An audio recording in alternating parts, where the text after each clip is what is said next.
Alright, folks. Welcome. This is the Photoshop 4 notes on using the pen tool.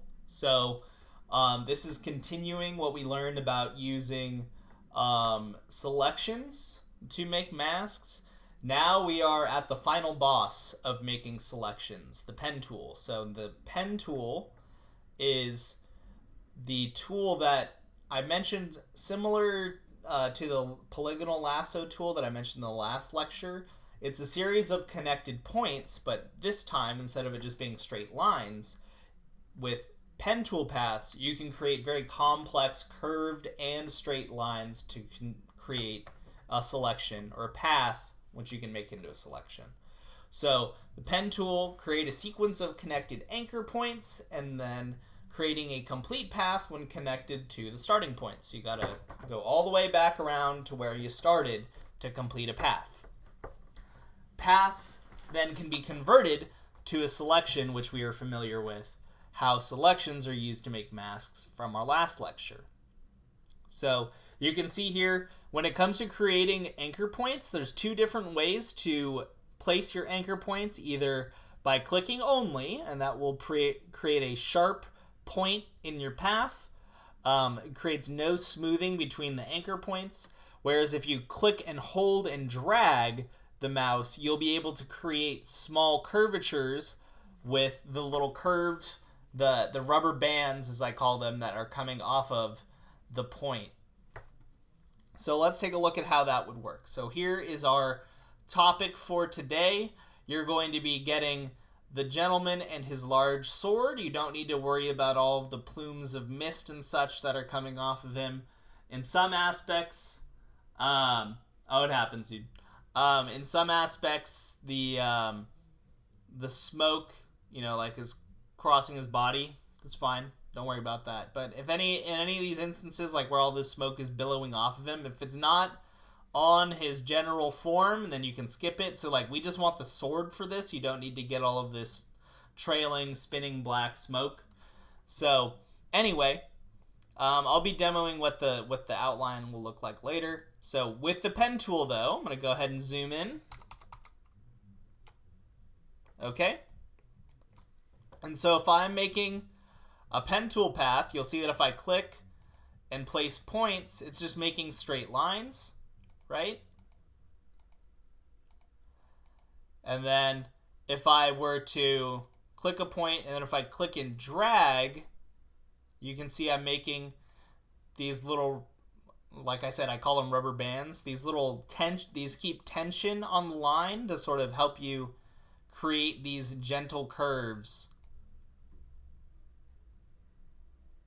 And so like here, it's curving into here, curving through here, and then I'm going to have it come to an actual point here. And then click to here, click to here. I'm actually going to put a little curve on the end, very tiny curve there. I'm adding very, very subtle curves to this. And then here I'll put one in the middle to a point here, down to here, curve in the middle, point at the end, and then we'll do this. Click a point here, click and drag a little curve there, little curve there, little curve there, little curve. Now this is going to come to a sharp point, so I need to be careful about that. So the next thing I want is for it to come around here, and then come around here, come around here to here, and then to complete a path, like I said, you got to go back to where you started. So this is where I started goofing around. So I click all that. You can see that my completed path, all the dots fill in. So what happens if you make a mistake? So this was how do you make your points. So what if you need to edit your points? So if you want to edit the curve that you've already made, or let's say it's not curved and it needs to be curved. So I'm going to zoom in here.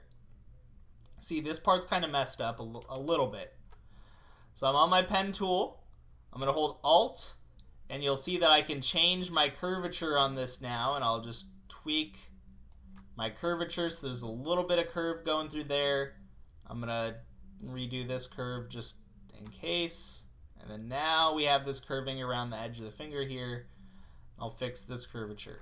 Also, I could probably move this over a little bit so that it fixes the curvature even more. So to do that, I'll hold Command on Mac or Control on your PC, and you'll just double click the dot, and then you'll be able to move it. I'm still holding down Command while I do that. And so I just moved it in a little bit, and then if I wanted to, I can also reconvert my anchor point here. Okay, and then now this has a nice smooth arc through there. So again, editing your curves, that's the Alt key, whereas moving them, that's holding Command, and then you double click them to move them. And I encourage you to not do this to the last point that you've placed. So if you mess up on one point, just go to the next point as accurately as you can, and then go back and edit the point that you just messed up. Just because otherwise you have to reconnect to your path. It just adds steps you don't need to add. Okay, so we'll talk about this in a second because it's going to be relevant for the selection I made. So I'm going to go ahead. I have this is a completed path, so I can right click this and make a selection. It's going to ask me a couple of questions. Typically the default settings are fine. So 0, anti-alias to new, hit OK. So now you can see I have this selection here, and then I'll just hit my mask button. Now the issue is that because of what I was doing, I made a mask that was, this area here. So if I wanted everything but this area masked out, I would want to invert my mask by doing Command I as an invert, and so now you can see I inverted my mask, and you can sort of see what the end result is going to be. So I got this mask that's going all the way around this, and it looks pretty damn good. Not gonna lie. So the thing is you just need to go all the way around this guy, which is why I'm gonna give you 2 days to work on this assignment. So enjoy. So that brings me to, let me delete my mask here. What if, so those last things that if you select the wrong thing, you can invert your selection or you can invert your colors. Here, let me go back to this. If I select the wrong thing, I can invert my selection by selecting my mask and doing Command I to invert my colors. Inverting the colors on the mask inverts the areas visible and invisible. Makes sense, right? Because you're flipping black and white. So this is just to say the other one about, oh, no.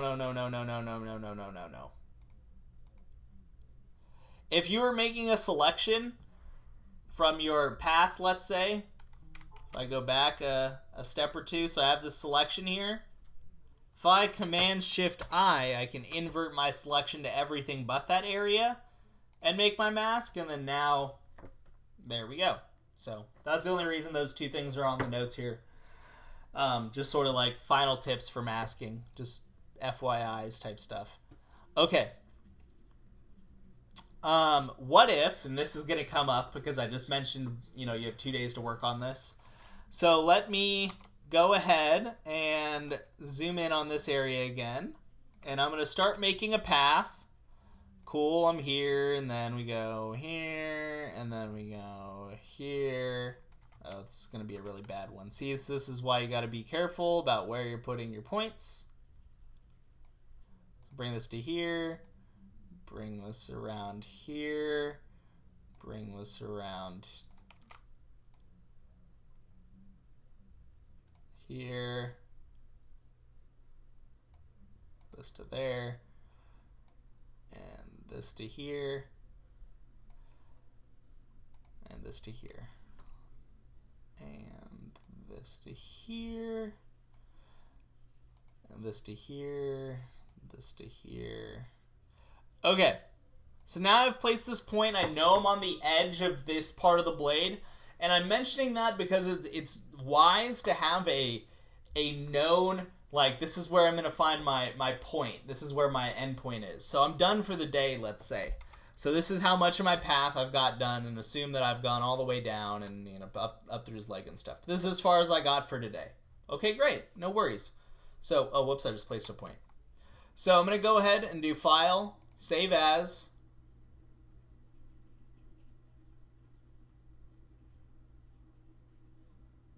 And then, again, when you're working on stuff in Photoshop, and you're going to continue to work on them in Photoshop, you want to save as a Photoshop document. So that way it'll save your layers and tools and that stuff. And so Photoshop, that's fine. Photoshop format. And then essentially, I'm going to do this. And then I'm going to hit Save. It's going to ask you to replace it. I'm going to hit No because I don't want to replace mine.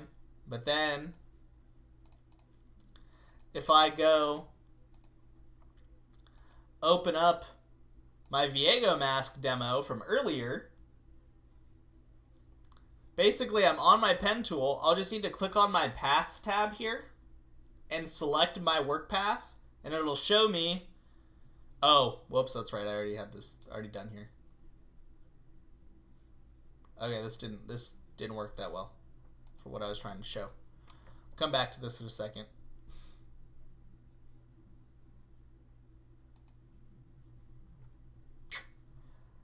Damn, can't cut that part out of the footage. Sorry, folks. Okay, so let's just do this. Okay, I have these 4 things here. It's right here under the elbow. Okay, great. File, Save As. So anyway, I have a Photoshop document, which is the point I was trying to make. Okay, great.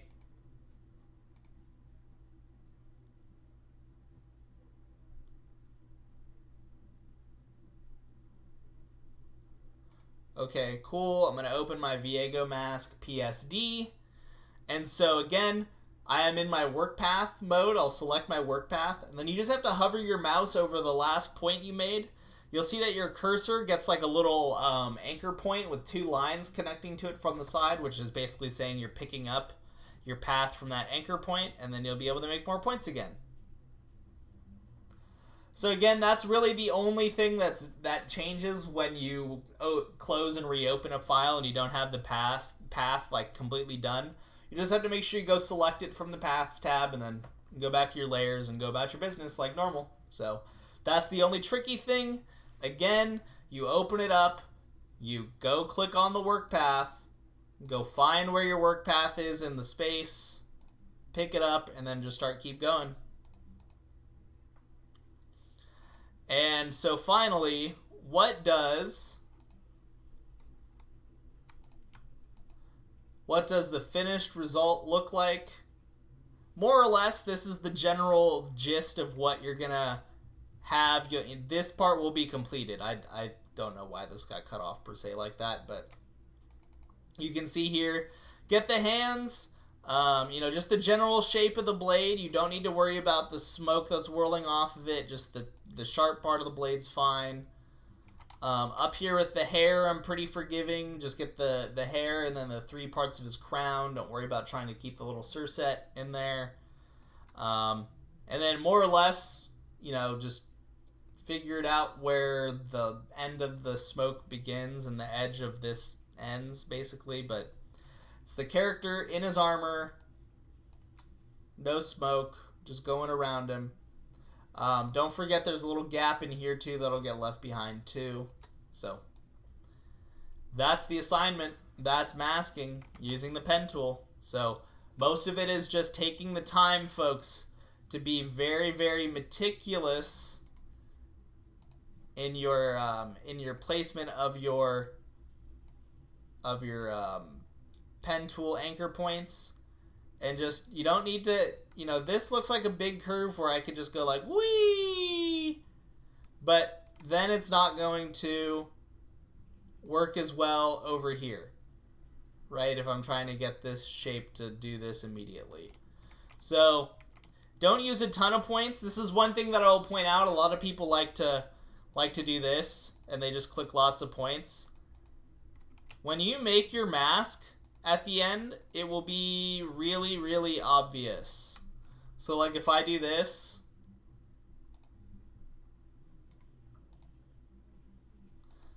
whoops. make a selection,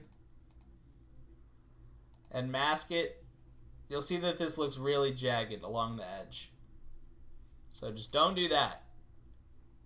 Don't just be spamming points. You want to have a very methodical approach to, you know, good distance out, a little bit of bend, and be appropriate with it.